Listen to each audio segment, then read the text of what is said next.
कि pastor Ritu Khurana ministry की ओर से आपका एक बार फिर से वेलकम करते हैं प्रभु की हजूरी में और विश्वास करते हैं आप मम्मा जी की प्रार्थनाओं के द्वारा सब सेफ हैं। और जैसा कि आप जानते हैं आज मदर्स डे है और इसी प्रकार हमारे चर्च में true way to heaven church में मदर्स डे को सेलिब्रेट किया गया है। और उसी अनुसार जैसे परमेश्वर हमसे इतना ज़्यादा प्यार करते हैं, माँ के समान परमेश्वर कहता है मैं तुमसे प्यार करता हूँ और तुम्हारे चित्र को अपनी हथेली पर खोद कर बनाया है।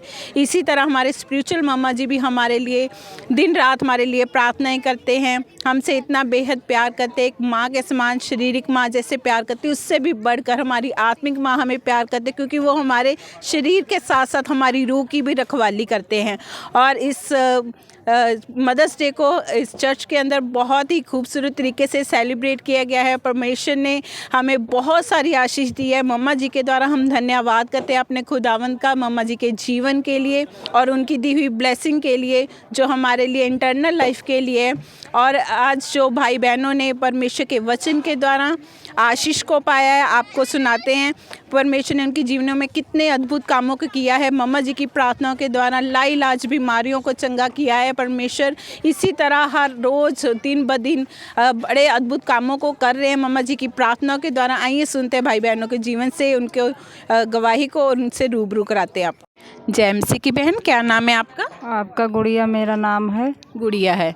और कहाँ से आए हो आप? बाजीगढ़ से। बाजीगढ़ डेरा से। और आप पहली बार आए हैं परमेश्वर के घर? हाँ, पहली बार आए हैं यहाँ पर। तो कोई समस्या परेशानी के साथ आए हो प्रभु के घर? हाँ, मेरे परेशानी बहुत काफ़ी दिन से रही है। दवा कराएं, दवा से नहीं ठीक आए तो हम यहाँ पर आए पहली बार कि कहीं वहाँ से ठीक हो जाए। हम बहुत परेशान। दवा किसी ने बताया प्रभु यीशु मसीह के बारे में, इस चर्च के बारे में। और आप काफ़ी समय लंबे अरसे से आप बीमार चल रहे हैं। जितना दवा भी करा दी उतना आराम नहीं मिलता और परेशानी और बढ़ती जा रही है। अच्छा, दवाई खाते हो आराम नहीं आता है, लेकिन परेशानी जो है आपकी और बढ़ती जा रही है। दवाइयाँ लेने के बावजूद भी आपकी वो परेशानी कम नहीं हो रही, ना वो तकलीफ़ कम हो रही है। और जो आप बोल रहे थे कि आपने इसका इलाज भी कराया, डॉक्टरों के पास गए, झाड़ा फूकी वालों के पास गए, क्या उनके पास आपको आराम नहीं आया क्या? कोई फ़ायदा नहीं होता है।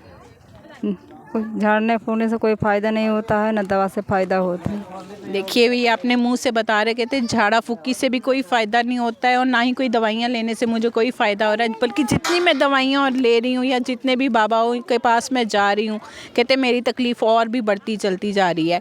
लेकिन जैसे ही ये प्रभु यीशु मसीह के घर में पहली बार आते हैं तो आपके जीवन में क्या चेंज आया? आज प्रार्थना के द्वारा, वचन के द्वारा जब मम्मा जी ने आपके सर के ऊपर हाथ रखा तब क्या बदलाव लगा आपको? शरीर हल्का लगता। शरीर हल्का हो गया, कह रहे हो कि मेरा शरीर हल्का हो गया। लेकिन इससे पहले आपको क्या क्या समस्याएं हो रही थी, क्या तकलीफ़ें होती थी बॉडी के अंदर या किसी चीज़ का परेशानी थी? आप बता सकते हैं खुल के?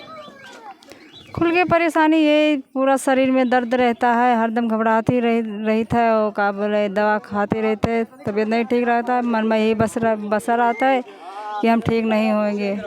मन में ये बात आ चुकी है आपके कि आप कभी ठीक नहीं होंगे, अब बीमारी तकलीफ़ बनी रहती, सारा दिन शरीर में दर्दें बनी रहती हैं कि मर जाएंगे तब भाई बीमारी हमारे जाए साथ में, ये हरदम घबरा रहता है। मैं दवाइयाँ खा खा कर थक गई हूँ कि मेरे को कोई फ़र्क नहीं पड़ रहा, इससे अच्छा मैं मर जाऊँ तो ही मैं ठीक रहूँगी, इससे सबकी परेशानी ख़त्म हो जाएगी। क्योंकि इनकी बीमारी की वजह से इनकी फैमिली भी परेशान हो चुके हैं।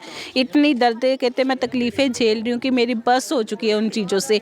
लेकिन परमेश्वर के घर में आज ये पहली बार आए हैं और प्रभु ने इनके जीवन के अंदर काम किया है कि जिस चीज़ से ये परेशान थे परमेश्वर ने उस परेशानी को दूर किया। कहते मुझे आते ही ऐसा लगा कि परमेश्वर ने जैसे मेरे शरीर को एकदम हल्का कर दिया है, तो मैं बॉडी में बिल्कुल हल्कापन महसूस कर रही हूँ। जो दबाव इन्हें पड़ते थे, जिस चीज़ से ये परेशान थे, परमेश्वर ने उस अशांति को, उन चीज़ों को दूर किया इनके जीवन से और इनकी बॉडी के अंदर हल्कापन को लाया है। इसका मतलब ये है कि मम्मा जी ने जब इनके लिए प्रार्थना की है तो वो दुष्ट आत्मा ही इन्हें छोड़कर जा चुकी हैं। प्रभु का बहुत बहुत धन्यवाद करते इस गवाही के लिए। जैमसी की भाई, क्या नाम है आपका? राधेश्याम। कहाँ से आए आप? लुधियाना। हरियाणा से। शिवपुरी लुधियाना। ओके, शिवपुरी लुधियाना से। कैसा लग रहा है आपको परमेश्वर के घर आकर? बहुत अच्छा लग रहा है हमको। तो इनका बोर्ड लगा हुआ था, बोर्ड फ़ोन नंबर लिए मैं आया तक। पहुंचा। आपने कहीं पे पोस्टर देखा यहाँ पर true way to heaven church का, तो आप उसको देखकर यहाँ पर मैं आ गया जी। हाँ, पूछते बहुत पूछते अच्छा आए। लगा, बहुत अच्छा लगा जी। यहाँ पर आपको बहुत अच्छा लगा और आपका ये दूसरा हफ्ता है यहाँ पर, आप बता ये रहे हैं। दूसरा हफ्ता है सर। तो क्या परमेश्वर ने आपके जीवन में कार्य किया है? कोई किसी प्रकार की आपको शांति, संतुष्टि, शारीरिक शांति चंगाई? दिया। अब मैं सोचता हूँ कि बहुत अच्छा लगा, मैं अपने मैडम को लेके आऊँगा, ईसा मसीह में हो जाऊँगा। बस यही परमात्मा का बस आपने- आशीष मिले। आपने प्रभु को ग्रहण करना है, बता रहे हैं कि मैं परमेश्वर को ग्रहण करना चाहता हूँ और अपनी मिसेस को भी साथ लेकर आऊँगा। और बता रहे हैं कि मेरे को यहाँ पर आकर इस भवन में आकर इतनी ज़्यादा संतुष्टि मिली है, खुशहाल हूँ मैं, बहुत खुशहाल हूँ। बहुत खुशहाल है, आनंद मिला है। परमेश्वर की सच्ची शांति ने इनके जीवन के अंदर काम किया, वचन के द्वारा, मम्मा जी की प्रार्थनाओं के द्वारा। ये इनका सेकंड वीक है, लेकिन आते ही परमेश्वर ने इनके जीवन में बदलाव को दिया है। कह रहे कि मैं पहले मेरा मन शांत नहीं रहता था, तो लेकिन जैसे ये प्रभु की हजूरी में आते हैं तो परमेश्वर ने इनके जीवन में सच्ची शांति को दिया है, संतुष्टि दी है इनके जीवन का। बहुत बहुत धन्यवाद देते इस बड़ी गवाही के लिए। कि भाई क्या नाम है आपका? राकेश कुमार पहली बार आए हैं? जी। कैसा लग रहा है? ठीक लग रहा है। ठीक लग रहा है। जब सुबह आए थे तब कैसे महसूस हो रहा था? पहले भी ठीक ही थे, अब भी ठीक है? अभी भी ठीक। जैसे किसी और चर्च जाते हो या इस चर्च में आए पहली बार? नहीं, सुना तो थे पर हम गए नहीं थे। गए नहीं हो, इस चर्च में पहली बार आए हो, यानी कि मतलब इससे पहले किसी और चर्च नहीं गए हो। तो कैसा लगा आकर? ठीक लग रहा है। ठीक लग रहा है। कौन सी चीज़ आपको सबसे ज़्यादा अच्छी लगी? जी, सब सारे चीज़ तो अच्छे ही लगे हैं यहाँ सब पे। चीज़ अच्छी लगी। कोई एक चीज़ जैसे भजन गाए हैं, मम्मा जी ने जो शब्द सुनाया है और जो है लोगों के जीवनों के अंदर जो बड़े बड़े काम हुए, गवाहियाँ हुई हैं, वो सुनी है, तो आपको कौन सी चीज़ अच्छी लगी? जैसे कि मैम बोले ना, वो थोड़ा सही लगा। वो आपको अच्छा लगा? आपको ठीक लग रहा है। ठीक लग रहा है। ठीक है, प्रभु का धन्यवाद।